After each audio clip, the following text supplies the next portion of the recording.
After defending New York from the likes of Dr. Octopus, Vulture, Electro, Kingpin and more, the reveal trailer for Spider-Man 2 confirmed that Miles Morales and Peter Parker would indeed be donning their Spidey suits once again to take on one of the most iconic villains in comic book history in the form of Venom. Well, the time's finally arrived for you to take on that drooling symbiote. Of course, it's a Spider-Man title, so you're fighting another enemy and their minions as well. Exhausted? Well, you will be, but in the best ways possible. There's a really nice parallel between Spider-Man 2 and the first game from the get-go.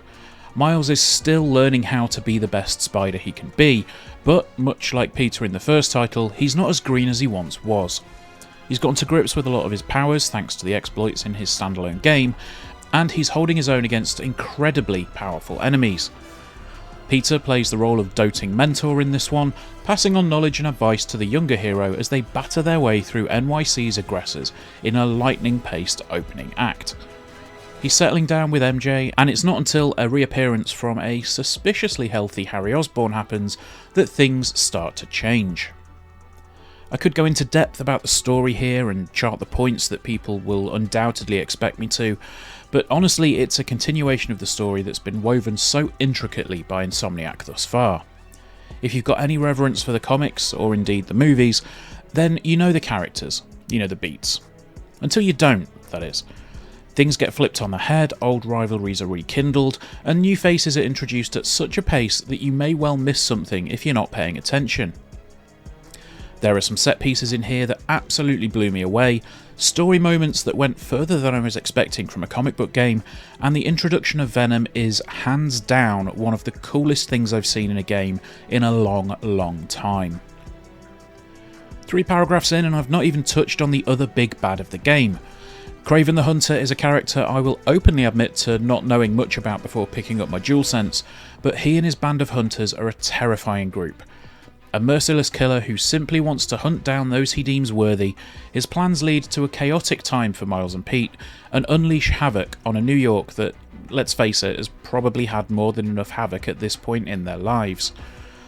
In the hunt for the hunter, you're taken to some genuinely impressive locations and put through your paces as a player as swarm after swarm of fur-lined badasses line up to get their backsides thwipped. That combat is really an evolution of what made the first 2 titles so enjoyable.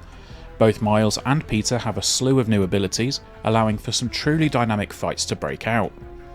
Launching enemies into the sky before blasting them with electricity, slapping them around with mechanical arms, or indeed hitting them with the symbiote powers is an absolute joy in Spider-Man 2, with some fights becoming genuinely tense as you try and balance your offense with a suitable level of hanging back. Wait, did I just mention the symbiote powers? Well, yeah, I've got to talk about them here as they play such a huge part in just how fun the game gets as it goes on. They've been shown off previously, but the feeling of power that you get when you start to use them is palpable. Sending enemies flying with an enormous punch that picks others up in their wake, grabbing them by the throat and slamming them into the ground, it just feels good. So good in fact that you begin to understand just how true the old phrase is. Absolute power corrupts. Absolutely. Moving on, and the work that Insomniac have done here on a technical level is once again just mind-boggling. New York has always looked good in the original game, but in this it's another level of impressive. The streets are consistently filled with people and vehicles, with side missions popping up all the way through the game. I keep saying this, but every time I play a game from a first-party studio at this point, it feels like it's the culmination of tech, storytelling and gameplay from all of their previous titles, and this is no exception. I saw a comment the other month that suggested that Insomniac are carrying the PS5, and while I think that's maybe a bit of a stretch, they're certainly doing some heavy lifting here.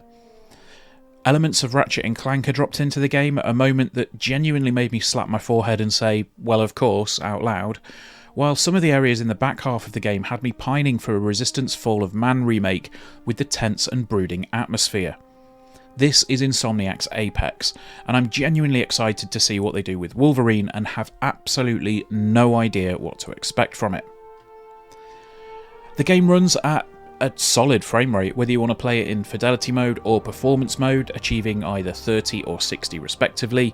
It does have a 120Hz mode as well, and it does enable VRR if you have a display capable of it. It also makes great use of the SSD, with fast travel literally occurring in the time it takes you to exit the menu, and the array of accessibility and customization options is really impressive as well. If you want a bit more of a challenge to your traversal, you can turn off the swing assists, which make the game feel even more like you're a Spider-Man of your own, while towing that line of frustration and exhilaration to almost perfection. Additional water traversal mechanics have also been put in place here, which allow you to keep your speed up and fling yourself across the river without needing to slow down, which is a great touch. Also thrown into the mix are a set of web wings, which let you fly over areas of the city and barrel into wind tunnels, prolonging your flight while also picking up a lot of speed. All in all, traversal in Spider-Man 2 is quite simply excellent, and you'll likely never want to use that fast travel, even with its frightening speed. The themes of accessibility run into the narrative as well. Miles' love interest Hailey is, and as in the previous game, deaf, and the game animates all conversations with other characters with signing where appropriate. It's a small touch, but one that demonstrates it's just normal for folks in the game. It also leads to a couple of funny mistranslations during a scene or two as well, which adds that element of humanity into it. It's clear to see that Insomniac take inclusion and diversity seriously, and this is a game that's not afraid to show it. And before anyone dares utter the W word, it never comes at the expense of the story or the gameplay. It just fits, and that's a fantastic thing to see. Away from the main missions, there are of course plenty of side activities if you ever want a slight break from attempting to defeat Kraven or Venom. While not quite as icon-strewn as some of the open world games have become, there is a ton of stuff to distract you in NYC. Whether it's clearing out some bad guys, chasing down drones, finding hidden secrets, or just being a friendly neighbourhood Spider-Man, the majority of these are worth completing, especially the Friendly Neighbourhood Spider-Man app ones, as you'll end up with some sort of reward for doing so, usually in the form of a suit. While I'm on the subject of suits, I don't think people need to worry about the lack of customization in this game.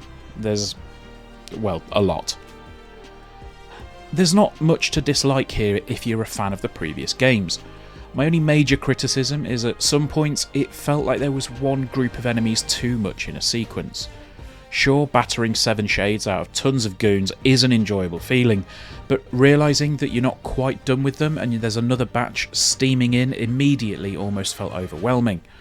The checkpointing is generous enough, and it may have been because I was absolutely mainlining the game, but there was one instance in particular that sticks in my mind that almost felt a bit tedious.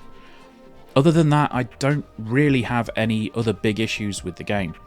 It's technically sound, the story is a Spider-Man story that ticks a bunch of boxes while keeping things fresh, and overall it's just a ton of fun. Whether that's swinging narrowly through the incredibly detailed streets at an insane speed, or discovering another little Easter egg that's been left there for fans, the smile rarely left my face while I was playing. Spider-Man 2 is exactly what we needed from this sequel. It's taken everything from the previous 2 titles and pulled them in like a webbed up enemy, refined them where needed and outright improved on what were already 2 excellent games in their own right. The narrative is not quite as twisty or convoluted as the first one, and it feels a lot more of an intimate story, but what it offers is a brilliant tale for anyone with a penchant for Peter and Miles. Insomniac keep raising the bar with every game they put out, and the Spider-Men have just leapt over that bar with aplomb. Thank you for joining us, guys. If you have enjoyed this video, please do drop us a like, leave us a comment down below, and get yourself subscribed to the channel. We're going to have plenty more content for Spider-Man 2 coming in the very near future, so keep your eyes on the channel, and we'll see you next time. Take care. Bye-bye.